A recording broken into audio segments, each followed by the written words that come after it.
जो लोग हजरत अमीर मुआविया रजी अल्लाह ताला अन्हु को शहादत हुसैन की आड़ में सब्बो शितम करते हैं, बुरा भला कहते हैं, वो एक दलील पकड़ते हैं जो बज़ाहिर बहुत ज्यादा मजबूत नजर आती है।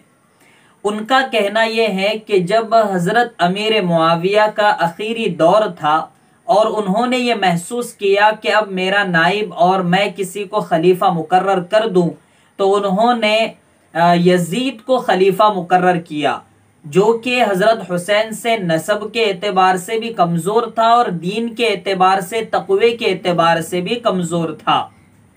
उसके बावजूद हजरत अमीर मुआविया ने उसको खलीफा बनाया और फिर बाद में हजरत हुसैन को उसके खिलाफत के लिए भी कहा और कई सहाबा से बजाते खुद जाकर मिले और यजीद की खिलाफत पर इसरार किया और उन्हें कहा कि यजीद की खिलाफत पर बैत कर लो।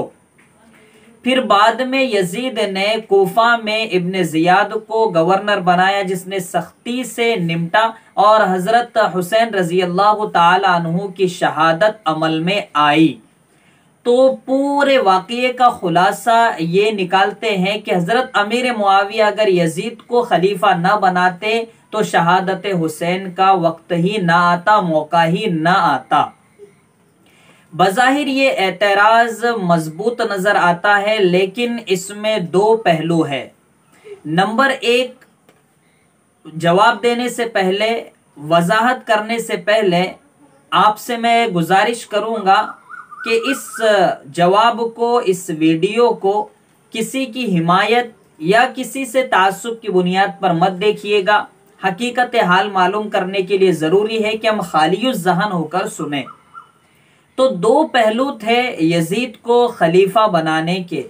हजरत अमीर मुआविया रजी अल्लाह ताला अन्हु ने खुद ये फैसला नहीं किया, बल्कि कई सहाबा, उस वक्त 200, तकरीबन 200 तक के सहाबा मौजूद थे उस वक्त हजरत अमीर मुआविया के पास, जिनकी मौजूदगी में, जिनके मशवरे से हजरत अमीर मुआविया रजी अल्लाह ताला अन्हु ने ये फैसला लिया था। और उनमें मुगीरा बिन शुअबा, एक काबिल जिक्र नाम है, एक सहाबी का जो मारूफ है, तो वो भी मौजूद थे।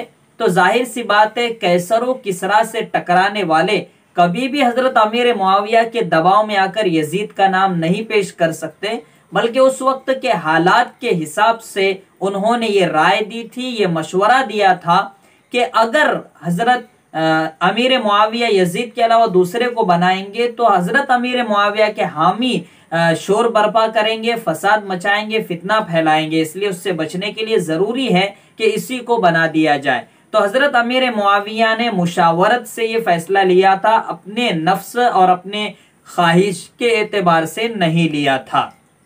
नंबर दो, दूसरी चीज ये थी कि हजरत अमीर मुआविया ने इज्तिहाद किया था और जिस इज्तिहाद में आपसे गलती हुई है, ये हम कह सकते हैं कि हजरत अमीर मुआविया से इज्तिहादी गलती हुई थी। लेकिन एक बात उसूल है कि इज्तिहादी गलती में गुनाह नहीं मिलता बल्कि सवाब मिलता है। वो कैसे कि दीनी उमूर में जो शख्स इज्तिहाद करता है और दुरुस्तगी को पहुंच जाता है, तो उलमा लिखते हैं, उसूल है उलमा का कि उसे दुगना सवाब पहुंचता है, मिलता है। एक तो कोशिश करने का और एक दुरुस्तगी तक पहुंचने का। और अगर खता पर वो पहुंचता है तो वहां उसे गुनाह तो नहीं मिलेगा, अलबत्ता एक सवाब जरूर मिलेगा इज्तिहाद करने का।